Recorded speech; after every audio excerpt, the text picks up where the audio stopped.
Welcome back, fight fans! Today's video is full of MMA action, so grab your popcorn and sit tight as we share the greatest MMA knockouts of 2023, from the Stylebender's bow and arrow action to Drew Dober's quick finish. These classic knockouts were unmissable. So without wasting time, let's dive into these classic performances. Carlos Diego Ferreira versus Michael Johnson.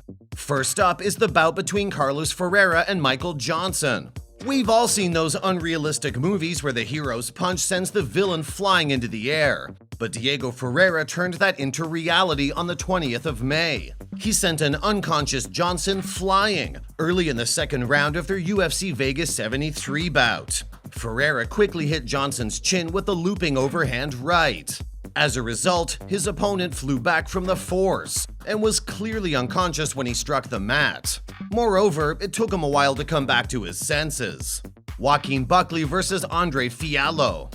Ferreira versus Johnson wasn't the only epic KO from UFC Vegas 73. Joaquin Buckley's brutal moves on Andre Fiallo also made rounds on the internet. The knockout came very quickly and unexpectedly during the bout. Buckley threw out his left leg and caught Fiallo flat. But he didn't stop there. He went up and smacked Fiallo with an unneeded hammer punch to end the fight.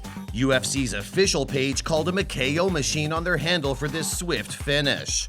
This was an unmatchable performance. However, it doesn't stand a chance against his KO of Impa Kasanganay back in 2020, which was titled Knockout of the Year. Israel Adesanya versus Alex Pereira. Alex Pereira versus Israel Adesanya was already a much-awaited bout, but the finishing KO made it a historical fight brought up even months later. And we can't forget Adesanya's epic post-victory celebration with the signature bow and arrow move. Also, his revenge stunt for Pereira's son made rounds on the internet. But his unexpected KO was the highlight of UFC 287. It took 4 shots across 2 different sports to overcome his opponent Alex Pereira in the arena.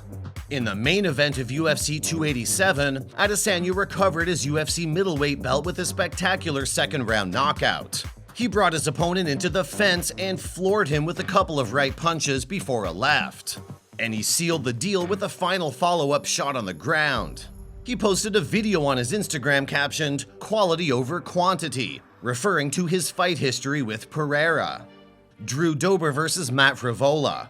Matt Frivola didn't hold back from his deadly attack on opponent Drew Dober in UFC 288 at the Prudential Center in Newark.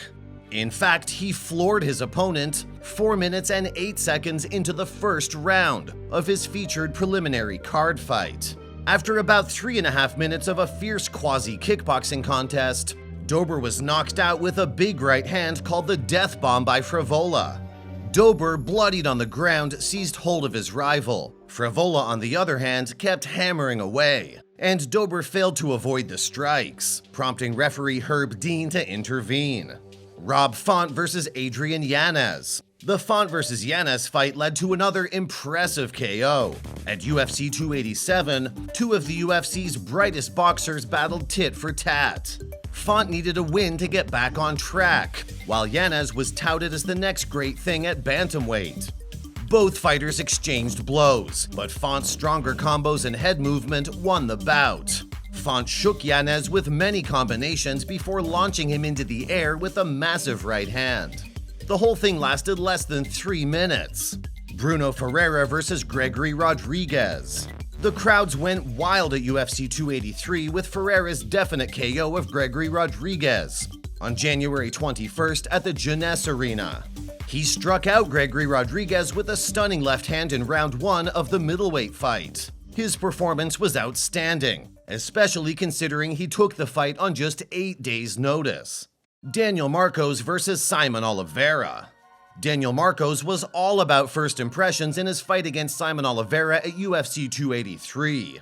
He beat Oliveira with a vicious flurry of blows for a TKO finish in round 2 at 2 minutes and 18 seconds. The tournament was held at Rio de Janeiro's Yanez Arena. Marcos of Peru finished off a meticulous takedown with a crushing knee to Oliveira's torso, who collapsed in anguish. Marcos swarmed with more shots, but the damage had already been done. Ultimately, Fernando Portela came in and stopped the fight. Gilbert Urbina versus Orion Koski. Gilbert Urbina dominated the octagon against Orion Koski in UFC Fight Night 224. He knocked out competitor Orion Koski in the second round of their welterweight fight at the UFC Apex in Las Vegas. Urbina immediately looked quick and sharp, nearly finishing Koski in round 1. Koski made it through the round, but he limped to his corner, clutching his ribs. Urbina took notice, and it was a front kick to the ribs followed by a knee that brought Koski down. This ended the fight at the 2-minute 55-second mark of the second round.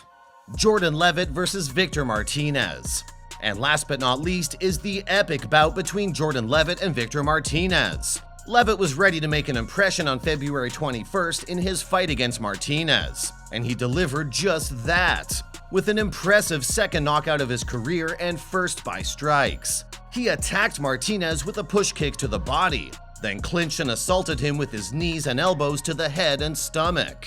Martinez was unable to endure the attack and collapsed against the fence.